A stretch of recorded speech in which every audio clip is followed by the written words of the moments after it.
Assalamualaikum warahmatullahi wabarakatuh dan salam sejahtera murid-murid. Untuk pembelajaran pada hari ini kita akan teruskan sesi pembelajaran dengan merujuk buku teks muka surat 8 dan juga muka surat 9.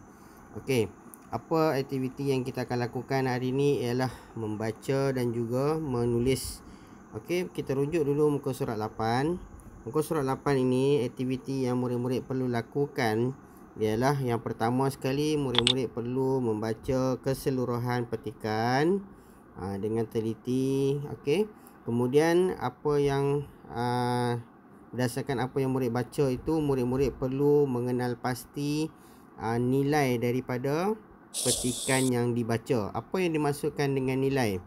Okey, nilai ini adalah satu benda yang baik dilakukan ataupun apa yang terjadi dalam petikan itu, ataupun apa nilai ataupun kebaikan yang terdapat daripada nilai daripada petikan tersebut. Okey, kita contoh yang pertama.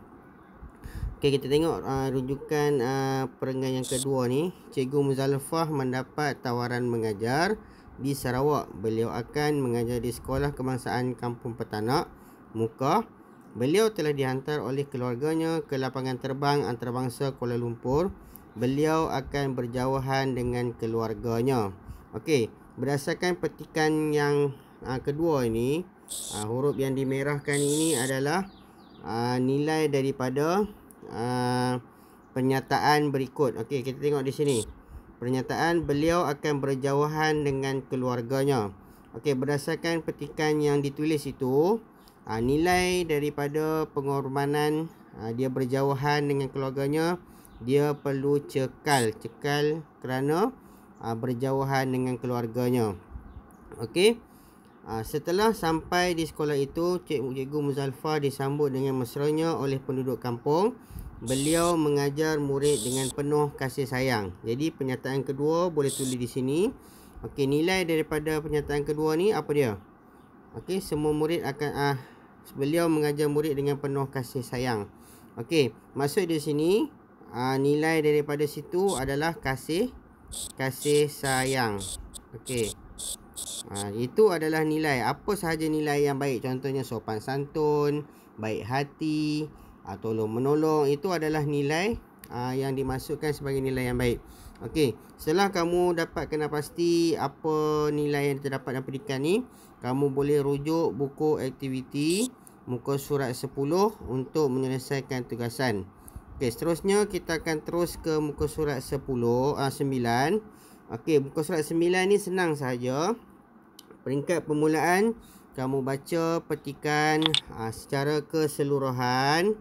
Kemudian aktiviti yang kita akan lakukan adalah mengedit dan memurnikan teks daripada aspek ejaan. Okey, ejaan ni maksudnya apa kesalahan ejaan yang terdapat di dalam petikan. Okey, kita baca dan kita kena pasti kesalahan dalam petikan tersebut.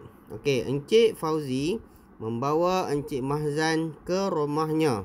Okey, jadi di sini kita telah dapat kena pasti satu kesalahan ejaan. Kita boleh gariskan di sini ataupun kita boleh bulatkan. Kita keluarkan perkataan itu.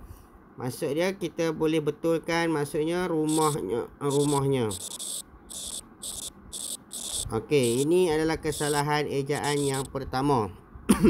Seterusnya, Alice, anak perempuan Encik Mahzan, berkenalan. Okey, di sini kesalahan ejaan yang kedua kita keluarkan.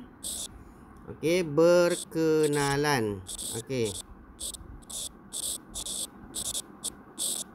Okey, murid-murid boleh dapat kena pasti bila kita baca kita dapat kesalahan ejaan, jadi kita terus bulatkan ataupun kita gariskan. Okey, kemudian kamu senaraikan kesalahan-kesalahan tu, kemudian kamu betulkan kesalahan ejaan yang perkataan yang betul lah.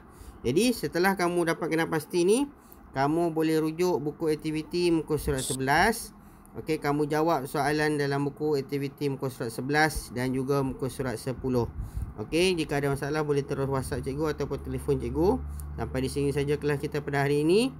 Kita akan jumpa di kelas lain masa. Assalamualaikum warahmatullahi wabarakatuh.